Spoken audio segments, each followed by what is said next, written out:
So welcome back guys to another video, and today I'm going to be doing a first impressions on ARMS released for the Nintendo Switch. Now I think like many people, when we first heard the announcement of ARMS, we were kind of puzzled. We're like, what is Nintendo thinking? First off, the name ARMS, so simplistic. What's there to grab you? I mean, it's so weird. And when we saw the game, to me personally, when I saw it, I was like, this is kind of like a spiritual successor to Punch-Out. Now hear me out. If they would have replaced the characters with Little Mac and other Punch-Out characters and called this Punch-Out Future, the hype train would be real. People would just be losing their minds. But this is a new Nintendo IP, and let's just ask ourselves, does it have what it takes to hold up against other great IPs like Mario or Zelda or even Super Smash Brothers? Now, let me start first with the things that I didn't really care for in ARMS. I'm gonna start with the bad first. First off, the marketing for ARMS.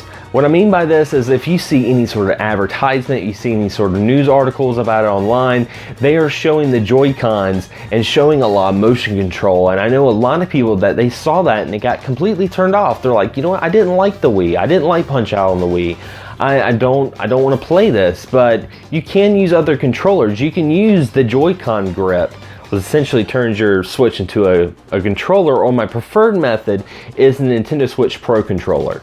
Now, me personally, I tried the motion controls, just wasn't a fan. I'm just not really into motion controls. I feel like I look silly. It wasn't responsive as I thought it would be. The HD rumble is amazing though, and I used the Pro controller. Now, if you're going to use the Pro controller, a little heads up, you're going to have to get used to kind of the button placement, because you can be using the B and A for the left and right hook, the Y to kind of like sweep left and right and, you know, jump back and all that stuff, and the X to jump.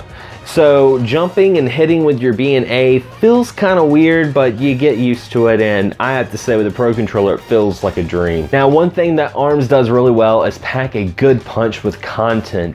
I will say the roster that you choose from isn't a whole lot of fighters, but they are very, very nice in the sense that you can fully customize your character. Now, if someone picks, say, Kid Cobra, and you're picking Kid Cobra, your customization on your arms could be very different, and you can have the upper hand. Now, one of the things that I like about ARMS as well is they did something that fighting games just don't do that much. They reward you for playing the game. You get in-game currency to unlock more content, like unlocking more arms and customizing your character. That's something that we usually don't see. Usually we see that in the form of season pass or microtransactions or DLC, but Nintendo did something a little different with this, and it's almost like going old school, and I really enjoy that concept. The online is smooth as butter.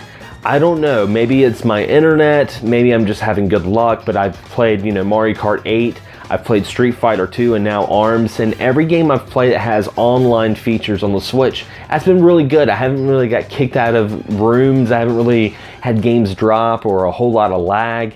I've been very, very happy with this performance, and a great example, you know, I got Tekken 7 for the PS4, and it's still hard to get into a rank match. You know, I still get falls and network errors, but with the Switch, I'm not getting that with ARMS, and that's really crucial for a game that has this competitive edge that just came out. I mean, you don't want to get a game and you can't play online with it, and they deliver. Now, I will say the only downside with online, they have a party mode, which is, you know, just fun, free-for-all, party game, fighting, just normally.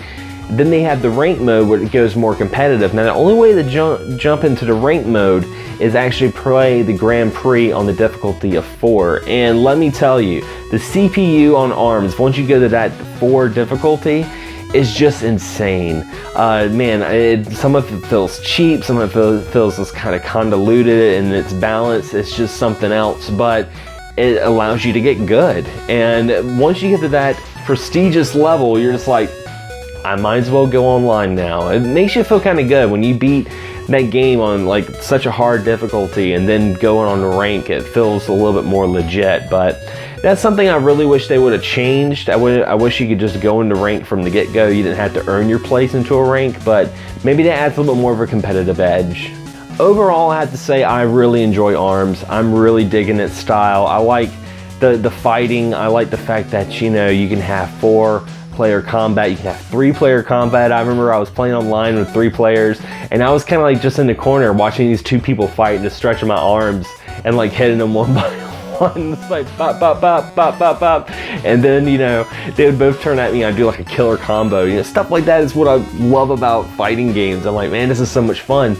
And I like this other mode they have, which is kind of like a link mode where you're paired to another player and you gotta have to, you know, jump together and do certain moves together because you're kind of like tied together like with a rubber band. It's really something crazy. And when you're fighting, of course, there's items in the game. There's, you know, a spray can that will allow you to have this force field of health so you can get your health back up. And there's also a ball that drops down and makes this game turn into like a very horrific game of hot potato. It's something else. And there's, of course, like volleyball and stuff like that. I mean, there's so much stuff that I haven't even like chipped away at. And I really think Nintendo's done a great job at releasing a game that's new, interactive, and overall just has a lot of great content. So I do have to say, if you're on the fence of ARMS, definitely check it out. Definitely check it out. If you have some way to rent it, go to a friend's house, definitely play it. But I'd love to hear your thoughts, guys. Yay or nay? Are you guys playing ARMS? Are you guys waiting for the price to drop? How are you guys liking it? I'd love to hear some comments from you. And I'll also leave a link to my Switch code so you can add me on the Nintendo Switch and we can play some ARMS. As always, guys, thanks for watching, thanks for subscribing, and as always, happy gaming. Can't get enough of Excess Gaming Podcast? Be sure to check out our audio podcast on Podomatic.com. You can also subscribe to us on iTunes. And if you have a YouTube channel or podcast you'd like to share, be sure to check us out on Facebook on our group page and join the community. As always, guys, thank you so much for all the support and happy gaming.